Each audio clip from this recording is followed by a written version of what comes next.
Yeah, that's our intro. I like.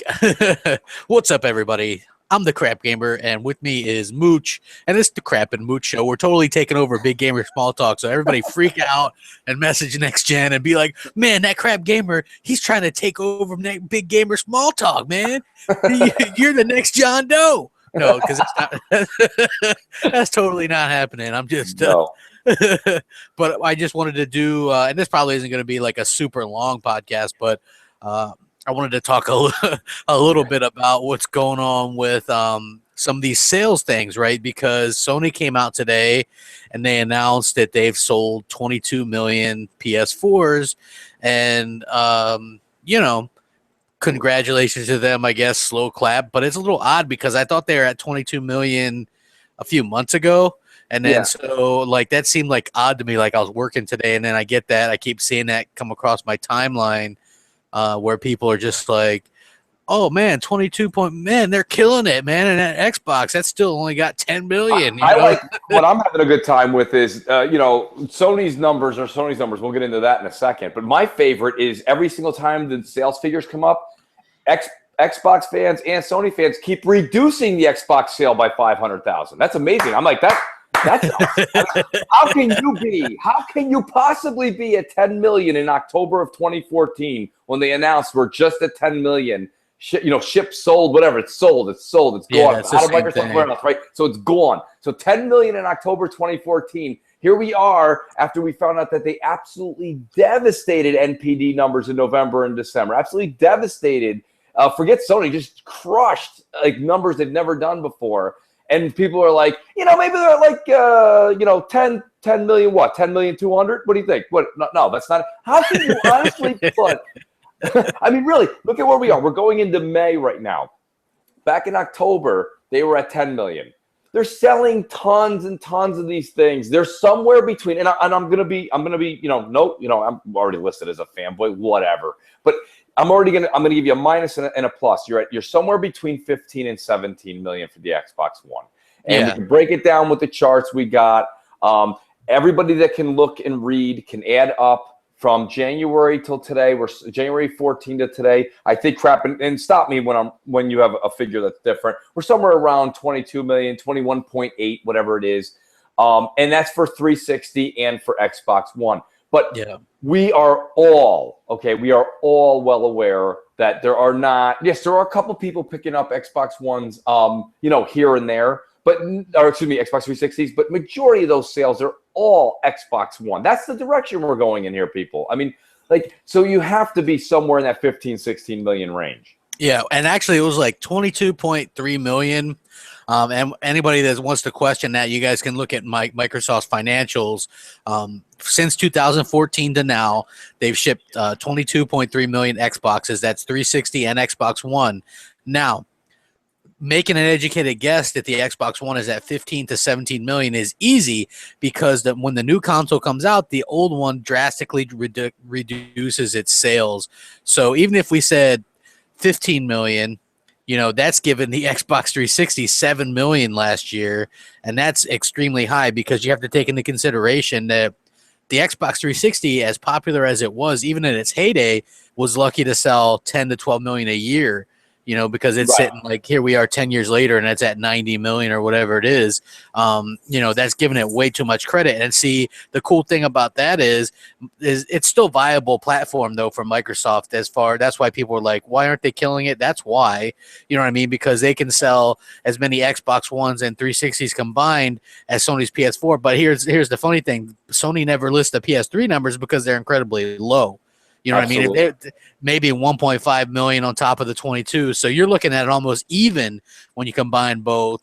And I think that's pretty impressive. Absolutely. And let's talk about something here, people. Okay, all the ponies that are joining us right now, and the Xbox guys that are not quite understanding this. We're talking about dollars. We're talking about money. We're talking about business. And when it comes down to it, Microsoft is making money. I understand Crap already went over this in a couple podcasts ago, that the revenue numbers were a little bit down for the Xbox One side because they reduced the price. That's just how it works.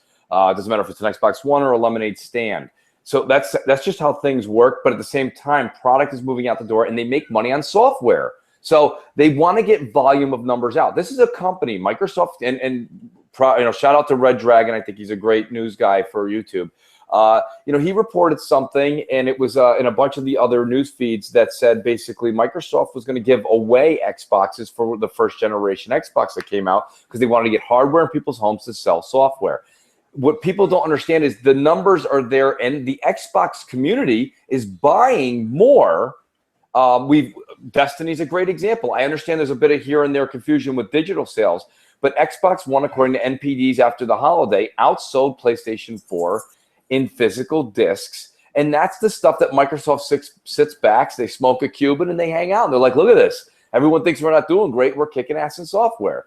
And now you're about to walk into E3, and you're about to see Phil Spencer roll up his sleeves and blast you guys with about 6, 7, I'm hearing up to 9 different exclusives that we haven't heard about. I heard 8 to 10 new, IP, although not all of them will be AAA, but still, that's still impressive. I'm glad you heard that too. That's what I heard, between 8 and 10 new IP, new exclusive IP shown at E3, and I think that would be huge. And I think now is the time for like the media and all that stuff to get on board with the Xbox One, because after E3, we're gonna be able to call it's like the people that are Patriots fans in places outside of New England. Right. They're only Patriots fans because they won the Super Bowl. You know what I mean? So it's like after E3's come and gone, if you're gonna sit there and act like you liked Xbox One all along, I'm gonna call you out because after they announce all these great titles and all this cool stuff.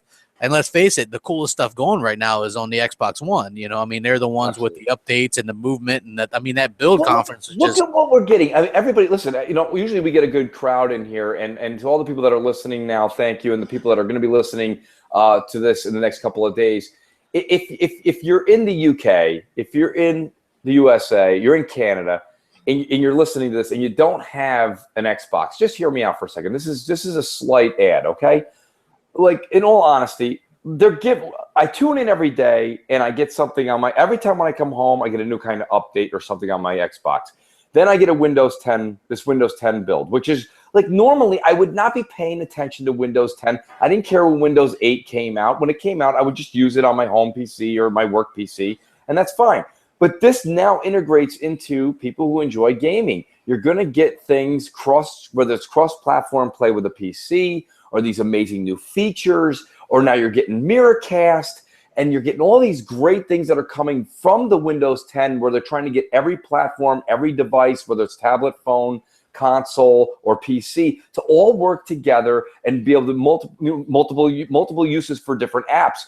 And now keyboard and mouse, they've touched on this, and I'm listening to it. I think a lot of games are going to be usable on the Xbox One because of Windows 10 and the way this integration works, where a wireless keyboard and mouse are going to work great with games. So a lot of Xbox users are going to be able to play a lot of these PC games if they choose to, okay? Don't freak out. It's if you choose to, just like EA Access. So when you have more options, it's better for the consumer. Now, if I'm a PlayStation owner, let's pretend I'm not Mooch, okay? I'm not the guy you guys know. Now I'm the guy who has a PlayStation 4 at home, and I'm waiting for Tropico 5. Okay? I don't have any features. I've got no options. I've got nothing coming. I've got a couple of indies. I've got a couple of remakes coming. Let's even fast forward. Give them the benefit of the doubt. God of War 4 in 2 years. Great. Uncharted 4 in another year. Great. Okay, that's cool. That's fine. But literally your box is off, sitting in the corner. Right now, the NFL draft is live, and it's on my Xbox One right now. Because why? Microsoft has a deal with the NFL. Yeah, I have it snapped. Yeah. How are people who have $400 in their hand, or $350, pardon me, $350 in your hand, you don't want to get all these other things that come with it, plus that at the end of this year, we're getting 3-4 AAA exclusives, and you've got tons more on the way in development, and you're going to all get shown this. You're not going to get empty promises. You're not going to have somebody on stage that's screaming 1080p. It's going to be in 1080p. And you're like, what does the 1080p mean if I don't have the disc in my hand? I can't play the game. There's nothing coming in 1080p. I don't care. I agree.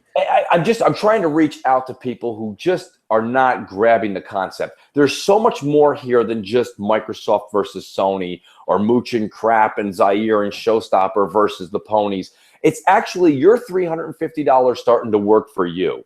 That's what it's all about. What service are you getting for your dollar? And what I don't understand anymore is like, forget the couple of guys we argue with back and forth on Twitter. Forget those guys that are just delusional. You know, they live at home with their folks, whatever to make, you know, whatever their problem is. I don't know what their issue is. But like, you have $350 in your pocket. Why wouldn't you want to go get something that gives you all this media, constant updates, an Xbox leader who's giving you nothing but games talk, nothing but games talk. It's all he talks about. He's wearing them on his shirt, for crying out loud. Like, everything is right in front, you know what I mean? So you have the dedication of the staff. You've got a company that's billions of dollars. I mean, they're just loaded. They're just like, loaded's not even funny. Like, Donald Trump is loaded. These guys can buy Donald Trump 350 times. So like, this is how much money we're talking about. Meanwhile, no, let's get behind a company that hasn't turned a profit in 9 years. Now they're showing a little bit of profit because they ditched everything else.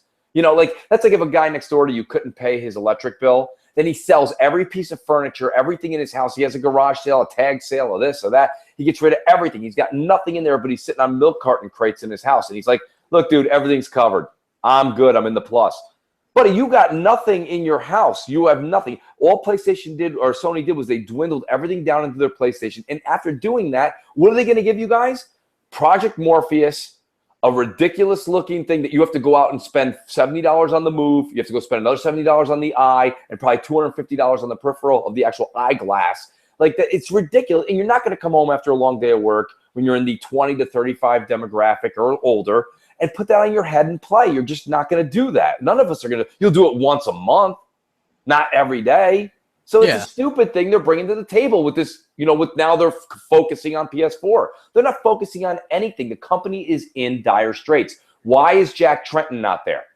Because he saw the writing on the wall. He's like, hi, I'm a pimp. I make money. I'm an unbelievable CEO. I'm out of here. You guys are a sinking ship. You know? Well, if you look at what he did, really, he wanted to. The PS3 was such a disaster, and you could like split hairs and say, well, it ended up selling 80 million and like catching up. But when you look at the letdown that console had from the PS2 and the way it let Nintendo and Microsoft into the market share when they actually had a stranglehold on it, that was a huge failure. And he wanted to go out on top, so he left, you know what I mean? And the one thing that I will say is this newest thing from Sony is shipped, right? They're like, oh, well, shipped. And I've always said it's the same thing. And I linked it in the description, an article that actually explains Sony's financial problems. You know, their wireless and mobile business is costing them a lot of money. And so even though the PlayStation business is making a little bit of money, you know, it's not covering everything that they're losing, you know. So that's something that you have to keep in mind. Also, they mention at the bottom of this Game Informer article that they say whenever these companies announce something to investors, it's always shipped because there's no difference. You know what I mean? There's no difference. There's no difference. Once you've sold it to the retailer, that's it. It's on the books, and that's what you tell your investors. So both Sony and Microsoft and Nintendo all do that. The whole sold thing is just a ruse to get fanboys up, and I'm glad that finally at least one site at least kind of called this out a bit, even though it's Game Informer and they're kind of iffy for the most part as well, like most places are. But so I was glad to see that they actually kind of called that out. And if you guys are just now tuning in, so Sony announced 22.3 million or whatever it is PS4 sold lifetime. You can check Microsoft's, and it was actually a site that somebody was passing around that basically did the footwork and basically boiled down the Xbox One to 15 million, about 15 million, which I thought was a little bit low because that's given a lot of credit to the 360 over the last 14, 15 months. You know, I'm not sure that the 360's out there selling, 8 million units or whatever over the last.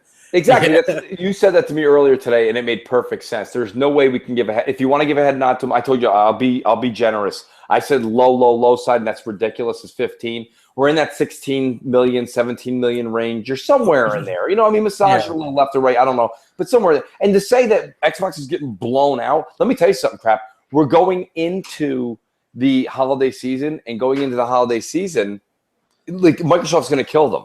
So you're going to see that 16 is going to jump right up to. I mean, we're going to crush them. Sony can't compete this holiday. Yeah, that's why. Well, I'm not even sure anybody has Call of Duty, to be honest with you. So that might be just a nothing kind of situation where there's no time DLC or anything. So I mean, Sony might have Battlefront. I mean, they're still pimping DLC from Destiny. Yeah, they are. They are. That's a sad state of affairs, to be honest with you. And it's funny because right now all the Sony guys are they're all cracking their knuckles, ready to type. They can't wait to type, and they're saying, "Oh, well, what has Xbox had this past few months? We haven't had a lot. Wait till you see the absolute extravaganza starting in a few.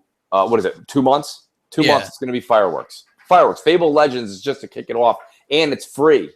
Yeah, I mean, I think that's fantastic, and we don't even know everything that's coming out the door yet. But the one thing that I want to stress is that's really important is that we're now getting like these kind of more official numbers that the Xbox One isn't that 8 to 10 million like so many people thought, and I think that's important. I don't think the Xbox One has to sell the most, but the people and the media was making it seem like it was like this huge difference, and 4 to 6 million isn't a huge difference, especially, I mean, to me, this is getting past that first 2 rounds with Mike Tyson back in the early days. You know what I mean? Like, yeah, it really is. Like, I mean, Microsoft has taken everything that Sony's thrown at them, and they're still there. You know what I mean? They're still fighting back, and I think that's the important part. Yeah, I mean, there's some media stuff you got to deal with, and they really got to watch their P's and Q's because, and we're like this. We say, hey, why don't they fight back? Well, they do. Let's say they fight back against NeoGAF. That makes them look really bad. We want to see them do that because we know NeoGAF's a bunch of idiots. But if they do that, then that spreads to other sites that Microsoft, is maybe anti this or anti that. You know what I mean? And to the other people that would say, well, why doesn't Microsoft come out and announce they've sold 15, 16 million? And the answer to that is simple. When you're behind, no matter how much you're behind, you don't go beat your chest over it. You know what I mean? They have showed incredible class. They haven't beat their chest over. I mean, we know that stuff like Forza Horizon 2 is over 1 million. We know that Forza 5 was over 1 million, might even be over 2 million. We know Titanfall is something like 2, 3, 4 million. I don't even know. Yeah, you know what I mean? But you made a good point. Let's not jump over that. Like when Microsoft talks publicly about something, it's like, hey, look what we have. Shout out to Jamie Moran, who just said this from the UK. But I'll give him credit there. When Microsoft talks, what are we talking about? Games coming out. We're talking about HoloLens doing something possibly in the gaming world or something. When Sony talks, there's nothing exciting. The media is doing a lot of exciting talk for Sony. They're not biased. That's fine. But Sony only talks about sales. The only time Sony ever comes out and says anything is when their PS Plus games come out, which are terrible this month too. So don't get me wrong. Anybody who follows me on Twitter knows that I vocally said, Microsoft should step it up a bit. But let's stop. Let's just stop praising. Stop praising PS Plus. Okay, Guacamelee and Ho Hokum. Listen, yeah.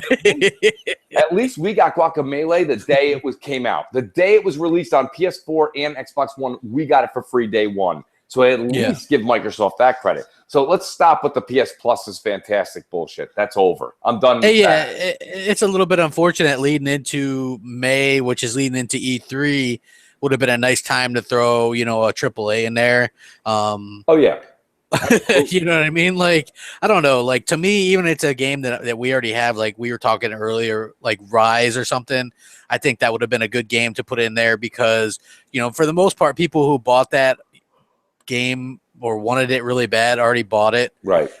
So what that could do is people that maybe would want to buy an Xbox One would have that game that shows off the graphical capabilities right away because that's still like the best looking game going.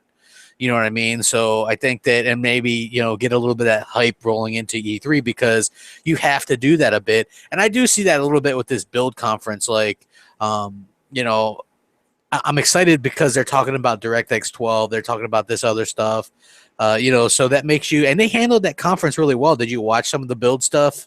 I only caught I was working through, I literally caught some of the segments and clips that people were sending on Twitter. So I saw the HoloLens stuff.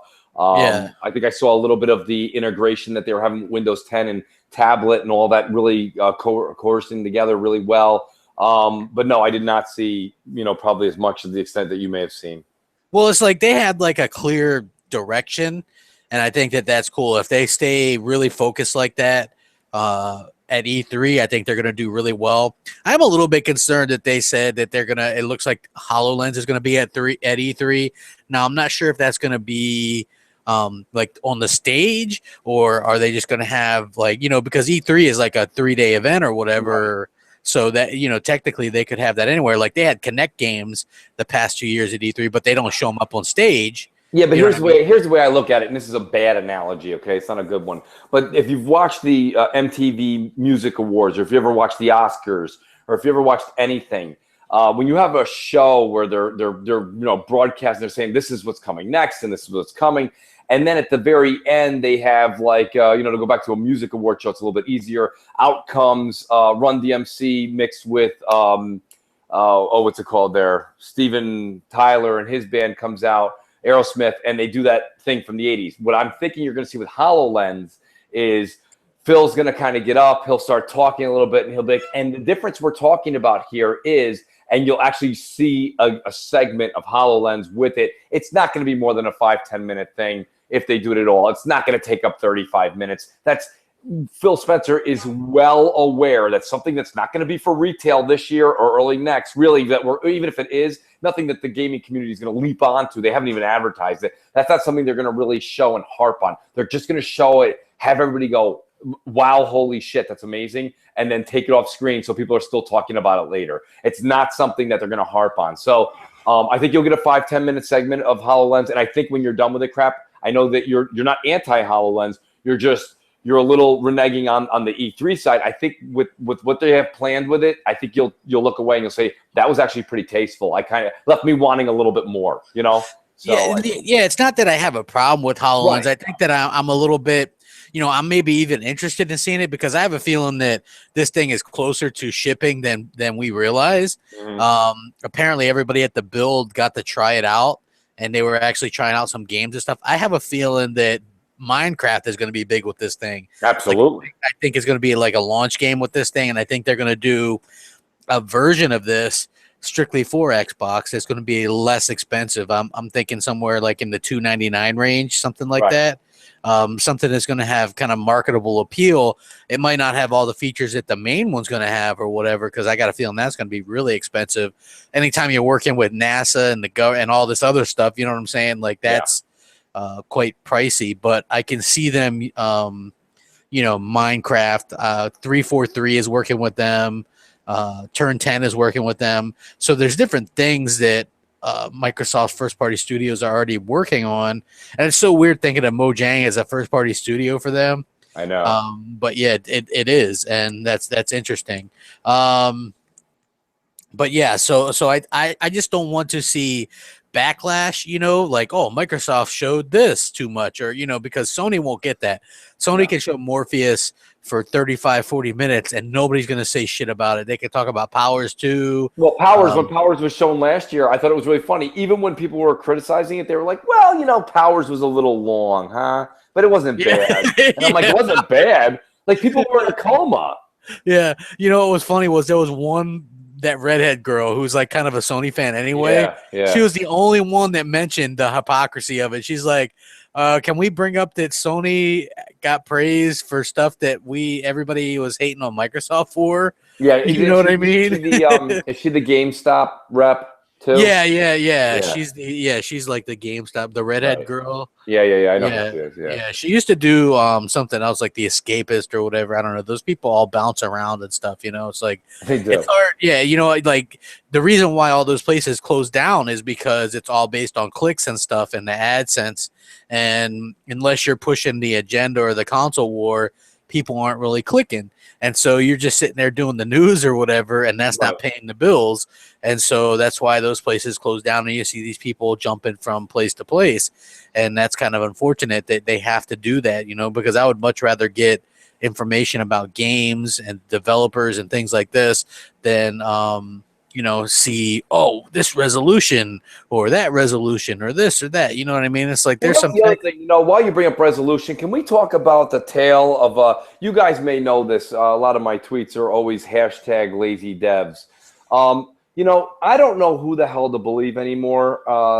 You know, we used to give a lot of the developers credit. If you go back maybe 2 years ago before this generation picked up, it was like, leave the developers alone. And, you know, the indie devs, give them some credit, do this and that. Now, here's my thing. You've got Brad Wardell that came out and made a statement about what DX12 can do, what its possibilities are, not what it will do, but what its possibilities are. And one of the things he'd mentioned was it could tackle resolution gate. It would make it so that once this is actually out there, excuse me, not DX12, but the API that comes out associated with DX12 would take care of it. And then this sack of shit from CD Projekt Red comes out again. Okay, after we already know he's an old, I think, right, Crap, he's an old, yeah, Sony, he's an old ex-Sony developer, yeah, Sony guy, and he comes out and he goes, his quote, I'm gonna stretch it out a little bit here, but you can check it, it's not far off, was they're gonna need more than DX12 software to help them with that. Yeah, he even went on to say something like he would rather play it on low settings on a PC. Yeah. Who the fuck are you? Who's that guy? I have no idea, but it was like... How about now that your disc is already sent out and shipped a month and a half early, you didn't want to spend an extra 2 weeks like coding it up a little bit for the other half, probably the larger group of people that are going to buy your goddamn game. Yeah, you know what? I've been a little bit begrudgingly like I pre-ordered that game, right? Because I liked the second one. It was only on 360, you know, because they couldn't even mess with the PS3 because the PS3 was just too difficult. I think that was the reason. They were a small developer. The PS3 was too difficult to develop for. So Witcher 2 only came out on Xbox 360 and PC. And so with this one, yeah, I don't know. It's always weird to me because you're going to have like PlayStation owners who have never played any Witcher games. You know what I mean? They're supposed to jump in on the third one.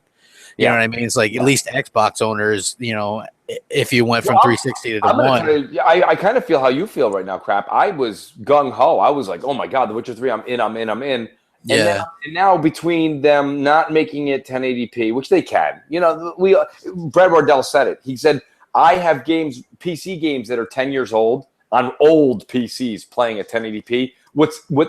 Even the components in the Xbox are able to get the 1080p native, no problem. They just have to work with the API. And he goes, don't get me wrong, there's some work there, but he's like, they can do it. So he was trying to be nice. He goes, so I don't really understand some of the devs, but he goes, you know, that's up to them. You know, he's got to watch his P's and Q's. You know what I mean? That's his world. Yeah. But he said very clear, I don't understand why they can't. The technology's in the box, because what's in the Xbox is light years ahead of what was in a PC 10 years ago. Yeah. And he's like, you know, I was playing, he named like 3 or 4 games. He's like, I was playing all those at 1080p. So he's like, the Xbox can definitely do 1080p. It's just they have to want to apply themselves to work with that. And, you know, anytime you ask a developer that's not putting out a 1080p on the Xbox One, they really hiccup and pause and they don't know how to answer. The real answer is we're too lazy. We don't want to do it. And frankly, we're done. We've been working on this thing for 3.5 years. We don't want to do any more to it. And you know what? That's fine. But that's why I personally, not all the time, but I've decided certain games, if they're not 1080p and they're remakes or something that came out, I'm not going to buy it. I'm not going to give them my money. Yeah, you know what? I can understand that, but on the flip side, I can say stuff like, I'm playing State of Decay, and that's a fun little game on Xbox One. Like, it was really fun on 360. That's 1080p, but it doesn't look next gen. You know what I mean? Right. That's a perfect example. And you know, I'm an Xbox guy, and I'm saying the game's fun, and it's janky as hell. You know what I mean? And it's still kind of like got some of those issues that plague the 360 version, and that's 1080p. So it's like for me, that's not the be all end all. And like, I love Dragon Age, and I was not, you know, like that whole thing was such a, like, I don't know, man, like it's such bullshit. There are so many other things to focus on this generation, and I feel bad for the people that were suckered in or just bought one over the other based on something as meaningless as the resolution, because you know, you're missing out on a lot. Hopefully people get around to getting both consoles if they really want like the full experience. And you know, like I say, nothing's exclusive to me, you know, because if there is the off chance that PS4 gets something I want, I can play it. You know what I mean? Like, I don't have to worry about it, but it's like the only thing I'm using it for is for exclusives, because for multiple reasons, man, the online is kind of a letdown. I mean, I've gone all over this. I'm not a fan of the controller, and you know, I don't know. So, real quick, I didn't get a chance to see this. I was running around a lot today, but Tom Warren, I believe, does he work for The Verge? Yeah. Tom tweeted out today, and Major Nelson just retweeted it. Streaming Xbox One games to a Windows 10 PC is awesome. Quote by Tom Warren. And let me tell you something. Tom Warren is not afraid to be critical. So, dude, that dude, like, I think he's supposed to cover Windows phones, and he like trashes Windows phones. Oh yeah, he's critical. He's critical. He'll tell you right now if something sucks, and he just quoted as saying awesome. Let me tell you again. I said this one when it first came out. I'll say it again today, and then when we're all using it in a few months, I'm going to say it a third time. That option is fucking awesome, man. It is a great option to have. Another thing on top of Miracast that is just an insane feature that you will not get with PS4. Well, excuse me, you do get it with PS4. You can watch it, and you get the free PS4 magnifying glass, and you can use those little M&M stubs on the PS Vita to do it. So if you want to go ahead and do that, and you're a 32-year-old guy, and you're playing a game, and you want to go play this little screen, knock yourself out. I'm going to go take a Surface that's 13 inches, or I'm going to take any PC you have in the house and just play your game from any room with an Xbox controller, not two little thumbsticks that look like a toy that came out of a 25-cent dispenser at a Kmart. It's really just, it's a no-brainer. And Tom Warren putting that out there, that's something, because he's a critical guy. He's a reviewer that doesn't kiss Microsoft's ass at all. Yeah, I noticed. I noticed that, and I think that's good. There's also something that just came out in the latest Xbox One update where you can like project your screen or something from your PC or your phone to your Xbox One. That's Miracast. Yeah. And I think that's pretty phenomenal. I'm really impressed with it. I think that it works great. And I saw this thing from the build, remember Illuma Room? Yes. Well, apparently they're working something like that again, but it's like utilizing your own Kinect and like a projector or something. And I seen some kind of cool thing with that today, and I thought that's really interesting. I like them kind of pushing things like that, And the thing is, a lot of people, some of these devs are just, and going back to your point about the devs being lazy, I think a lot of them just feel like some of the smaller ones in particular that their games aren't going to sell on Xbox One anyway, since it's so far behind. Right. Even the devs don't realize that it's not that big of a gap. You're talking 5-6 million. That's not. You're talking 5-6 million when there's a good 5-6 years left. And like once these consoles, listen, the first console that's going to hit $299 is going to be Xbox. Okay, and once that Magic 2 is in the front, the gloves are coming off. It's over. Yeah. Well, you can just look at this, right? When Black Ops 3 was announced, hell, I might even pick it up, even though I'm like, I have no interest in that, and I could just picture all that shit killing me in the game. Uh-huh. I don't know, like I might get it. I hear, maybe try out the beta. I might pre-order. I don't know, just to, but it's like people, it was number one on Amazon. You know what I mean? It's like people associate that with Xbox, and I think that is kind of a cool thing. Could I possibly play it any less online than I played Advanced Warfare? I doubt it, because I've only put like 6 hours in Advanced Warfare online. I put 10 maximum on Advanced Warfare, and it's not that Advanced Warfare is bad. I'm not going to sit here and critique it. All I'm going to say to you is, at this point, even with Black Ops 3, to me personally, I just feel like, and I'm a Call of Duty fan. So am I. I just, to be honest with you, it's just the same exact game. And even my friends that we all play, they're tired of it. A lot of them play Titanfall now because it's different. It's something different, and it's unique. And Titanfall perfected all that stuff, like the double jump, like that all fit. When I went back and I was playing Advanced Warfare the other week again with some friends and my brother, it just feels weird. Like you want to stay on the ground and fight, and then you got people like doing the little halo jumps and stuff. That doesn't feel right to me. And I can just picture that fucking super punch that I seen from Black Ops 3 like happening over and over again, and it really blowing. You know what I mean? Like, oh my god, like getting pissed off by it. Like I remember how overpowered that super kick was on Titanfall at first. Do you remember how overpowered that was? Yes, it was. Yeah, I mean, it was so overpowered. I can just imagine that, like, it's going to require a lot of patches and a lot of this and a lot of that. And so I wasn't really excited about that. But, I'm excited to see what E3 brings. I wouldn't expect any kind of sales announcements, because when you're trailing, you don't announce anything. Like, people don't understand that. They're like, well, if they did hit 15 million, why aren't they saying anything? I don't know. Maybe you say something when you hit 20. I don't know, because that's a round number like they did with 10.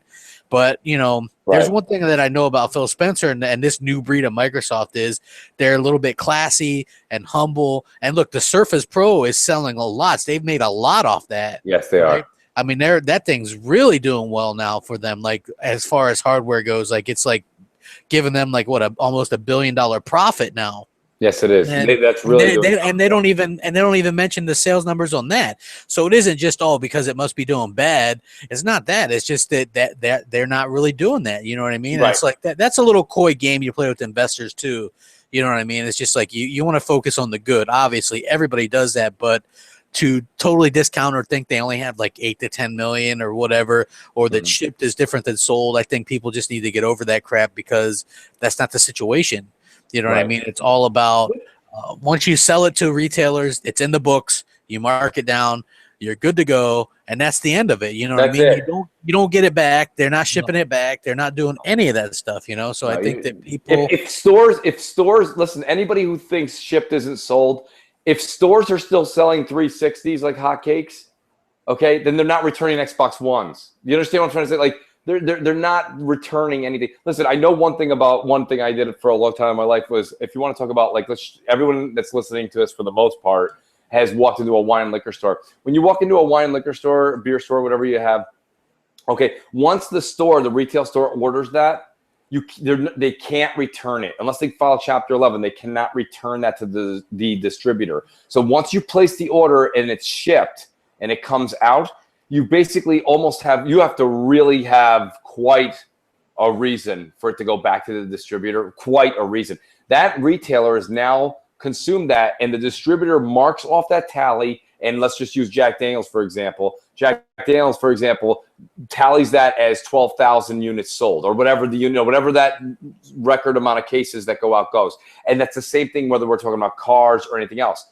And I don't understand how that is not comprehended. Shipped from Microsoft means, it's like you said, it's tallied, it's checked, and the check's in the mail. Microsoft needs a hell of a reason, and a hell of a reason from a hell of a customer, you know. And why would Walmart, if they offer, let's say Walmart bought 1 million units off Microsoft just yesterday, why would Microsoft, when this unit is just getting going, it's selling, it's right behind the PS4, why would they be like, you know what, we ordered 1 million, I really meant to order 750,000, I want to return these? They're not going to return them. They're just going to hold on to them, and they're going to do their sales, and they just sell their units. That's just the way things are. Like, once you order it, it's out the window.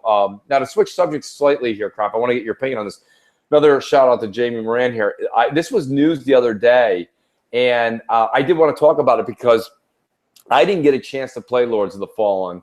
I'll take full responsibility for that. The Deck 12. Yeah, they're signed on, or they're exclusive rights for 4 Xbox One exclusives. What's the deal with that? Are they going to be major? Are they going to be AA? I mean, what's going on with that? Do you know anything? Well, I heard just what you guys heard. Like, somebody had mentioned that they are going to be publishing 5 games, or what is it, 4 or 5 games? Yep. Yeah, 4 games on the Xbox One, and I heard that there was a possibility that Lords of the Fallen 2, which is already in production, could possibly be an Xbox One exclusive, and possibly, you know how these companies, they battle back and forth. Maybe Microsoft wanted their own version of Bloodborne, although I can't possibly understand why.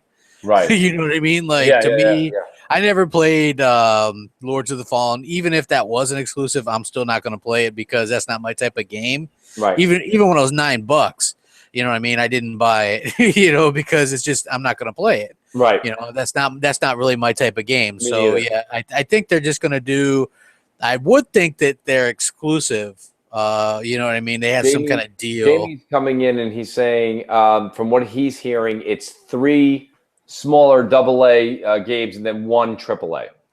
Yeah, I would assume the AAA is Lords of the Fallen 2 because they're a smaller developer, and they said they were going right into Lords of the Fallen 2 from the first one because it sold pretty well, I guess. Okay. So yeah, I would assume that it'd be interesting to see what's going to come out of that. I'm always interested in like that kind of stuff, because what you have to do is, and this is what Microsoft has to do, is offer people variety, even if it's not big selling variety. You know what I mean? Like, Right. we might not be indie fans, but hey, there's people out there that do. Like, and what pisses me off is when these little indie devs like try to shit all over the whole parody clause or Yeah. whatever. Yeah. Like what that happened today. Like people are like, "What do you think about that?" I'm like, "Well, I never heard of this game, Skullgirls or whatever. I never heard of it, so No. it's not something that I'm interested in." But I guess the devs were like, "Well, yeah, Microsoft won't let us put it on there because of the parody clause." And the whole thing with that is, I'm a fan of the parody clause because the Xbox One doesn't have an arcade section, so you can't filter out all these shitty little indies that you don't want, right? So it's like you got to scroll through this stuff, you know what I mean? I'm not a fan of that. I like the 360 where indies had its own little tab that I could avoid. It's like I don't. Well, I don't it's want funny them. because I get a lot of banter on Twitter about this, and I'll be honest with you, I've come out early on saying, I'm not a big indie fan. Now, let me just explain that to you. I'll put it into layman's terms.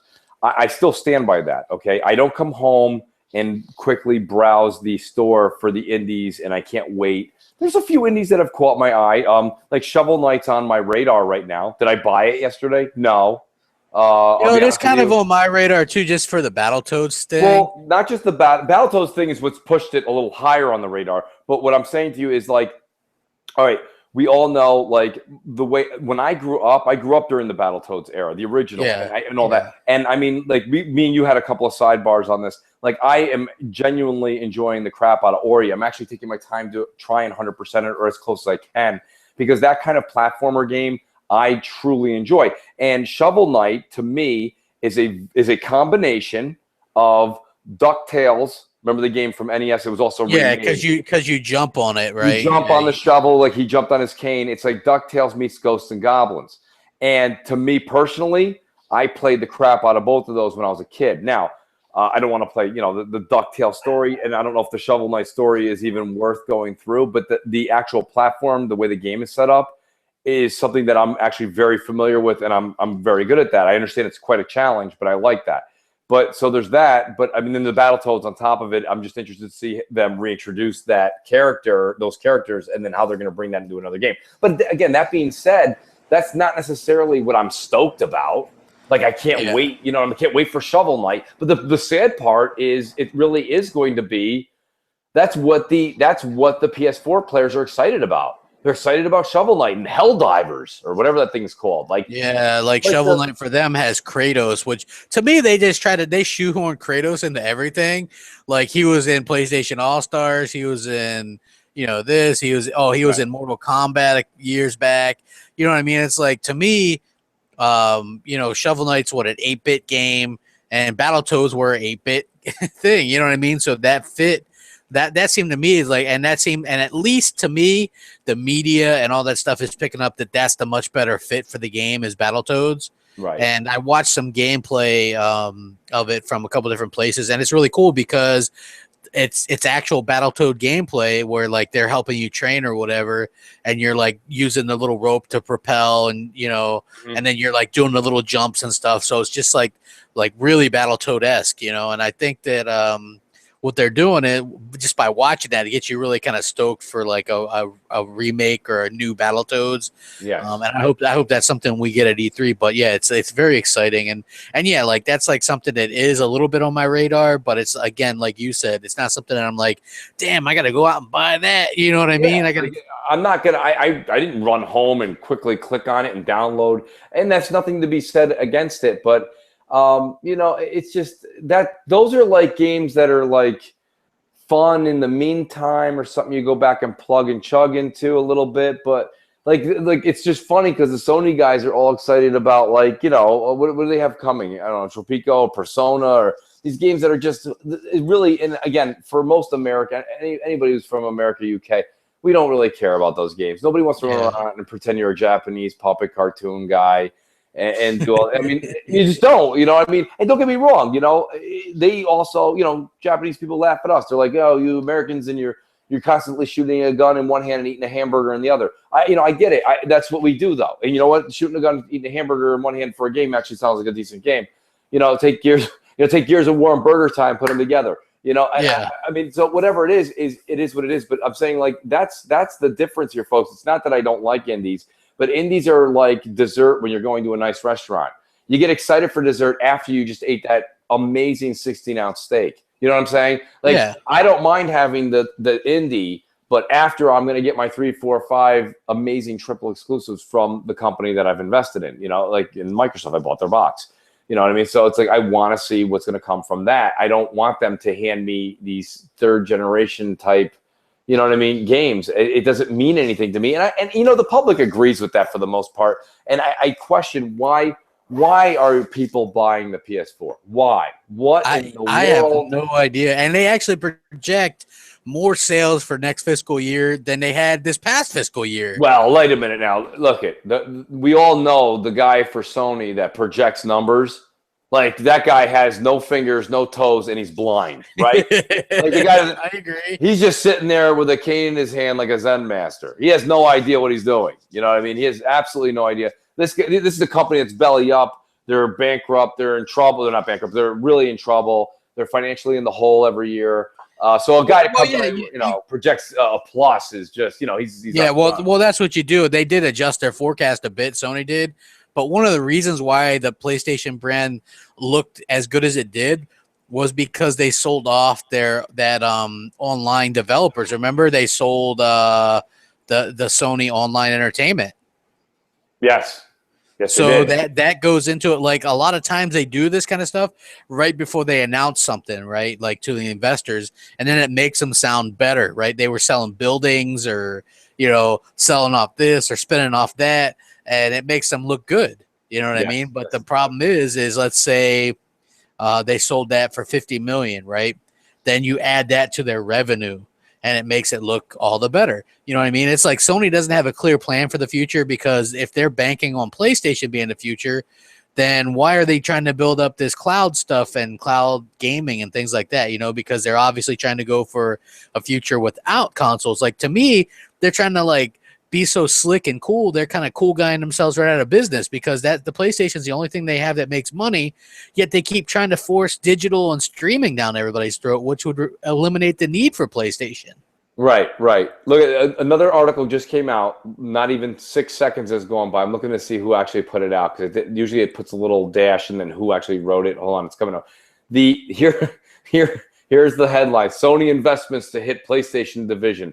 So they're of course. Okay, I should have known better. It's a PlayStation magazine, basically. It didn't say that. Sony to aggressively invest in PlayStation division. Thanks for the.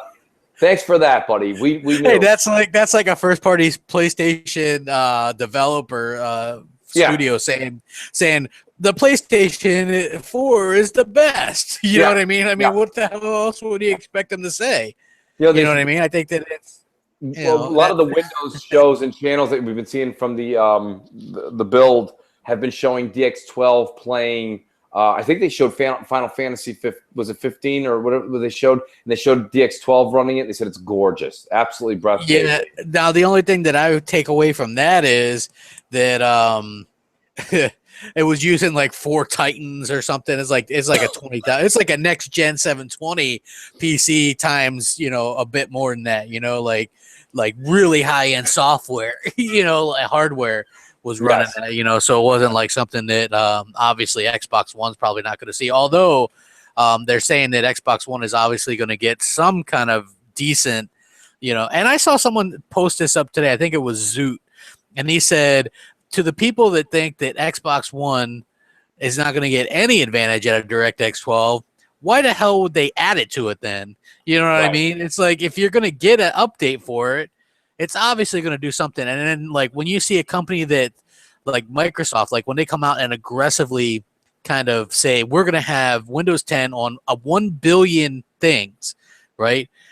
And when you hear them say our cloud revenue by 2018 is going to be 20 billion, right? That's revenue. I mean, that's earning. You know what I'm saying? Yes. That's huge. They already are challenging Amazon for biggest cloud provider. You know what I mean? And Yeah. so they see that they see where the future is going, and then they adapt to it. Where Sony is kind of stagnant, and they kind of lucked out by kind of because Microsoft kind of messed up a bit with the Xbox One originally. Right. But that's not going to last for long, because when you see, like, do you think that there would be so many fanboys if people actually knew it was like 22 million to 17 million? I mean, I think that takes away a lot of the steam. It pulls the wind right out from underneath them.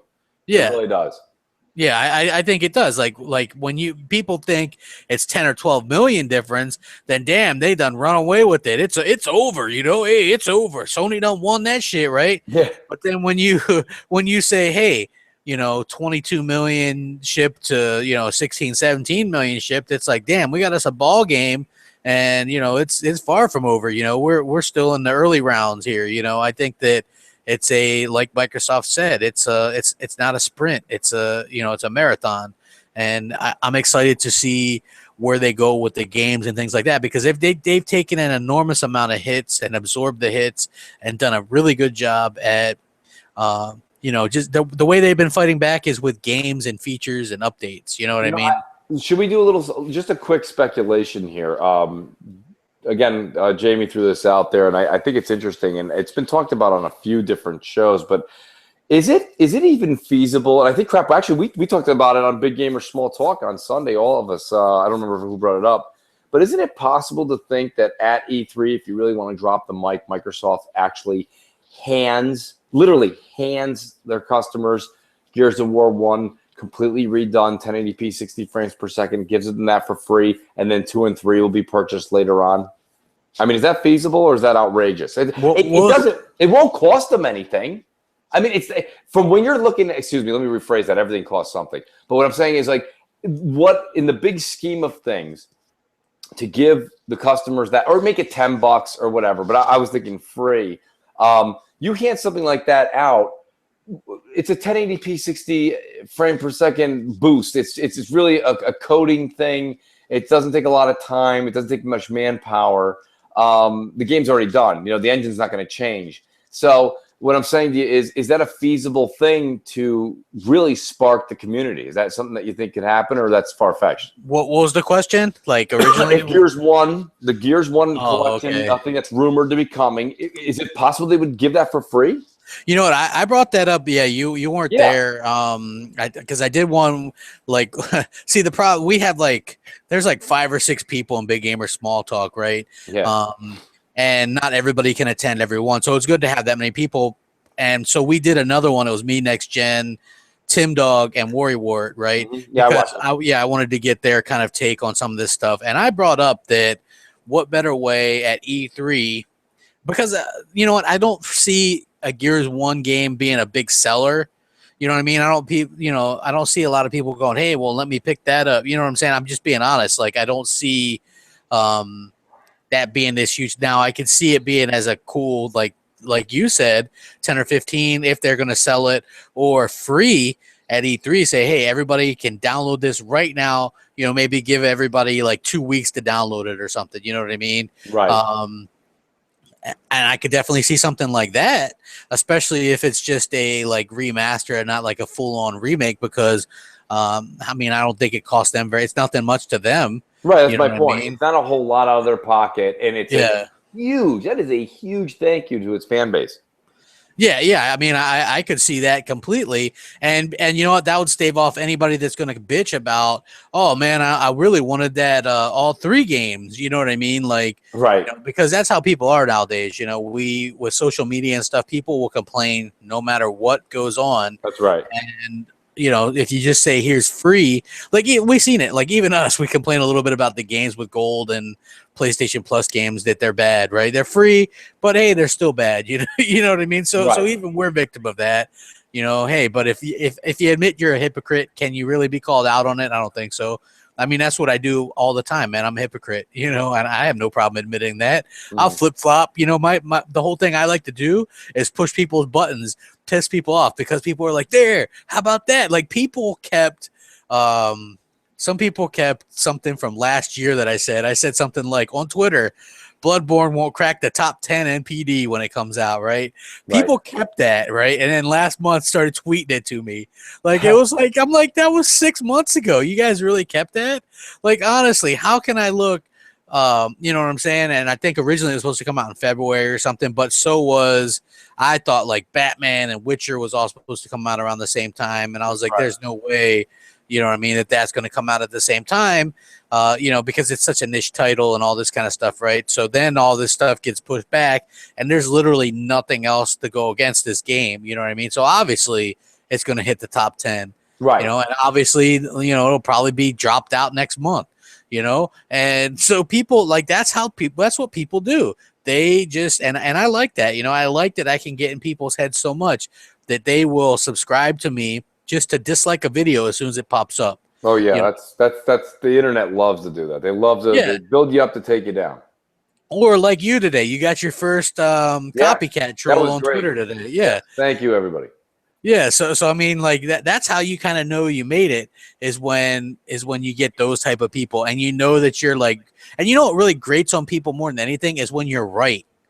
Yeah, you know what I mean. Like well, the thing is, when you're talking to the Sony fanboy folks, it's hard to get anything out of them. Like really, we're all here to do one thing. Okay, the features are great and all this other stuff that I mentioned. When it comes down to it, everyone's really here.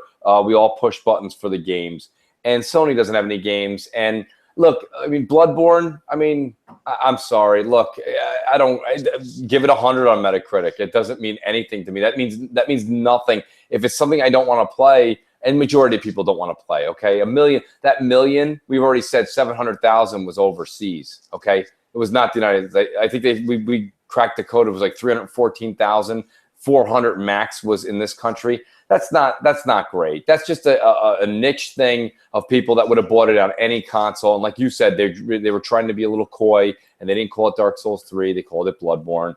I thought that was kind of a fuck you to like a little like dishonest to be honest with you. It is. Like, you know, hey, if we call this Blood Souls, like, who knows? Maybe that was the original titles. Let's call this Blood Souls, right? Right. And then they're like, well, there's this kind of stigma to these Dark Souls games or Demon Souls games that they're very difficult. And, you know, it takes a certain type of person to play them, because you go to GameStop or whatever, you see a shit ton of these copies used already. You know what I mean? A lot of them. Right. And as much as people were talking about this game, they've stopped. Oh, you know? Well, wait. Let's give credit to where credit's due, Crap. You can still watch episode 33 was just launched today on Polygon. They're still playing it. Are they still playing it? Jesus. That's not a joke.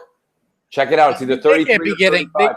They can't be getting many views on that anymore, though, right? Listen, I told you that Rad Brad kid who I used to like to watch his channel, but then I don't know, some reason, PS4 came out. He just switched just to PS4. He said to me in a tweet a couple times, if it doesn't have, because I asked him why he doesn't play certain games. He goes, these games I won't play if they don't have enough views.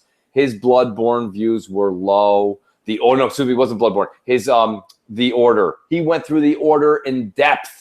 I mean, in depth, he went through it. He had less than 9,000 views on one. He says he has to get over 50,000 or 25,000 to continue. He was at 9,000. I think he reached 16,000 one time. This is a guy who has well over 1 million people watching. So to get 16,000, that's bupkis. That's not enough for him. And so what does he do? He basically says that to me and puts that on Twitter for everyone to read, and then he just does whatever he wants because he's a Sony fanboy. And like, you know, people would say, no, he's not. Yes, he is.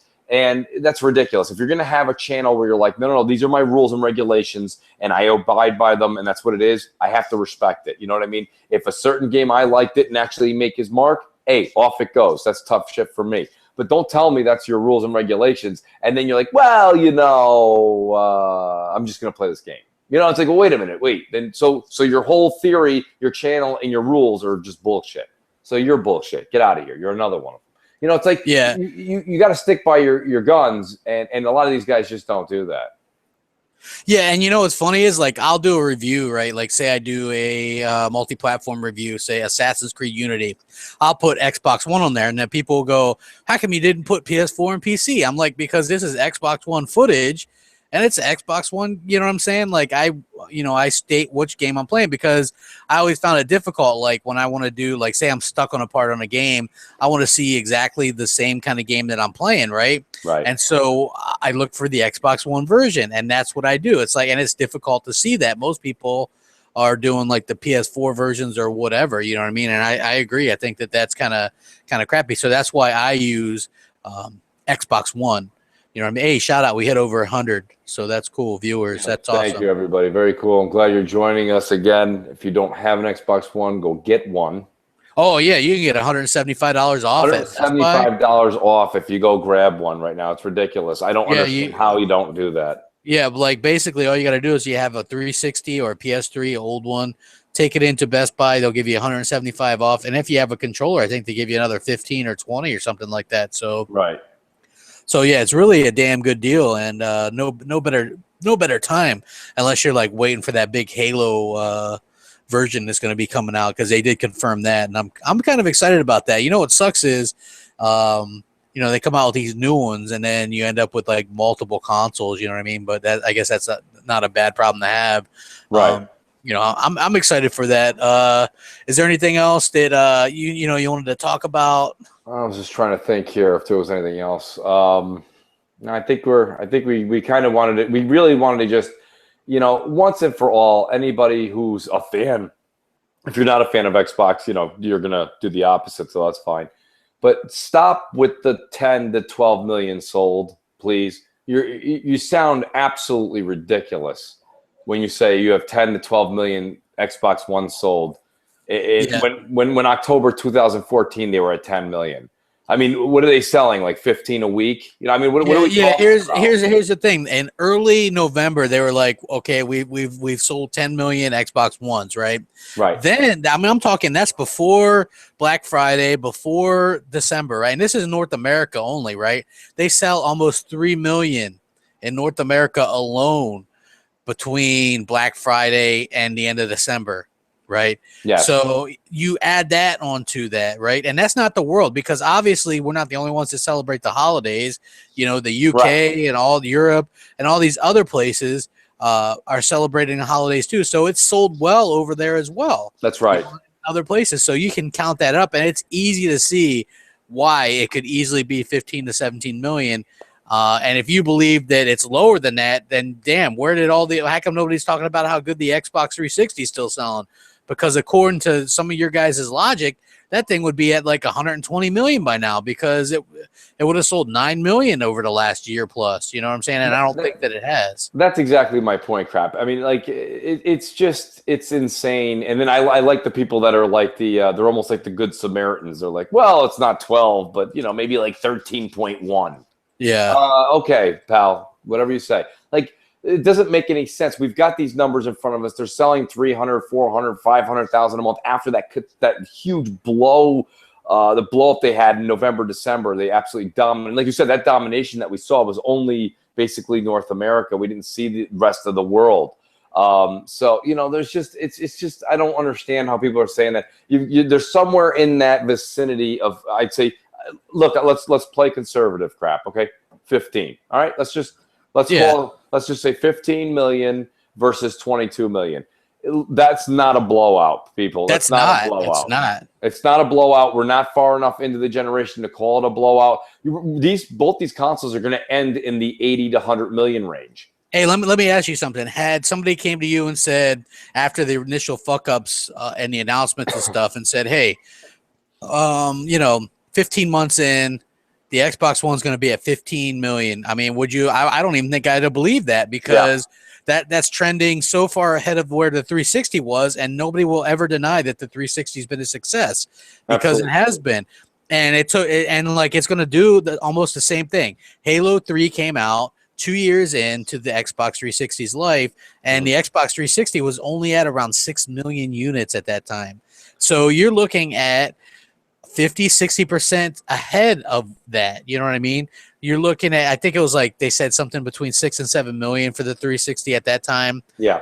And now you're looking at, by the time October rolls around, you're going to be looking at probably closer to 20 million. So yeah, anybody that thinks that the Xbox is done, the PS4 has run away with it, hey, the PS4 might very well win when all said and done, but the Xbox One's going to get its licks and it's going to definitely have its share of the pie. You know, this is not no PS2 versus Xbox or GameCube type situation. I can tell you that much. You know what I mean? It's like Microsoft's in it to win it, you know, and for one thing, Microsoft's got the money to compete. You know, they got the money to make sure that things get done and that they have not only the exclusives but third party stuff. And I think they're going to they're going to really impress people come E3. And you know, I'm excited to see what they have. And I'm going to be, you know, doing what we do. We're going to do the live show talking about it. I heard Tim Dog's going to be at E3, and you know, I think a lot of people are going to be impressed with, you know, like I said earlier, I'm going to enjoy Xbox conference because I get to see the exclusives that I'm going to play on my Xbox One. I'll enjoy Sony's conference because I'll get to see the multiplats I'll play on my Xbox One. So it's win-win for me as an Xbox owner. Absolutely. Absolutely. And I'll tell you right now, like, there's just, again, we said it a while ago, okay? This is, Microsoft's going to be the first company to get down to the $299 mark. And that's when the shit hits the fan. So don't, all this ridiculousness of, you know, we're better, we have more sales, this, that, and the other thing. That's all right now. And in 6 years, we may talk about it and laugh, but the numbers are going to be, we're going to be within 1 million or 2 million of each other. So at the end of the actual run of this generation, we're going to remember the games. You know, I mean, remember, you know, I mean, let's just say, for example, that Microsoft, you know, wants to cut the price again. You know what I'm saying? Like, eventually they're going to maybe cut the price, and then there's going to be that saturation price. That's what happened with the PS3. I mean, it was really getting smacked around, and then they did like 4 price cuts on it. And then I think it was that 4th one when it went down to like $299 or something. That's when people really started to adopt it. And I can see a lot of people doing that with the Xbox One as well. And I think they might actually hit that price because I see Sony. I believe Sony's going to probably do some kind of sales this holiday for $350. So Microsoft will want to beat that. So I can see them doing $299. That's right. I can see either $299 or I can see them doing $350. And ready, here it comes, people. Halo and Gears remastered in the box free. Yeah. Well, I could see an ultimate Halo bundle with the Halo 5 bundle and also Master Chief Collection. Play through every Halo Master Chief story on the Xbox One for like $350 or $399. You know what I mean? Like, I could definitely see that, and I'd be excited to, you know, because this is what people don't realize, right? Like, I understand, like, we're getting a lot of remasters and remakes, right? But think about this. The first Halo came out in 2001, man. And even the third, you know, the one that came out in 2007, which is the third one, you know, that's years ago, you know, 8 years. You know, if you're somebody that's a teenager now that's 16, 17, you know what I mean? You weren't playing that game. You know what I mean? You haven't played it because you weren't old enough, you know? So now is your chance to hop in there and play that because we had such a long generation last time. And so I think that that's very important to get people, you know, where you can play all of these games. You could play the entire Master Chief saga on one platform. You know what I mean? That's why I thought it was a good idea to do with Gears. Reset people with Gears. The first one came out 10 years ago. You know, if you were, you know, 8 or 9 years old then, you weren't playing Gears. But now, you know, 10 years later, you're old enough to play. So that's like a whole new experience for you. You know, you can brand new. That's right. It's like, you remember the old TGIF on Friday nights when we were It's like, if you haven't seen it, it's new to you. Exactly. So, you know, exactly. That's so what it is. Yeah. So I think that people obviously have a lot to be excited for. I'm excited. And, man, hey, I appreciate, you know, we had over 100 people watching. Just kind of a spur of the moment thing. We're still going to do the one on Sunday with try to get everybody there for Big Gamer Small Talk. People don't freak out thinking that this is like Crap Gamer trying to replace anybody or anything like that. Me and Mooch wanted to talk a little bit about some of this stuff that was going on just on Twitter and stuff today. You know, it's like I like getting, you know, just doing that. And for me to do a video, you know, like a 10, 15, 20-minute video, man, that's going to take me a long time to render and upload. So it's easier just to do this, and it's easier to talk with somebody else there. Mooch was around, and he wasn't there for the earlier one in the week. So here you go. So I appreciate it, Mooch. Thanks for coming out. Buddy, Yeah, and thanks everybody for watching. You know, I hit 13,000 subs a couple days ago. I'm almost already at 13,100. So glad to see everything's back to normal with the rate of growth for my channel. And, you know, I'm real happy with the direction everything's going. I got a lot of cool stuff planned, and I appreciate the support. Make sure you guys, there's some big gamer small talk stuff news coming out soon, like maybe some merchandise news. If you guys follow me on Twitter, you probably seen the first design that's going to be on my shirt, of my first little merchandise thing. You seen it, Mooch? No, oh yeah, I absolutely did. I may be your first customer. Yeah. So, dude, I posted that out. I was like, well, who would buy this?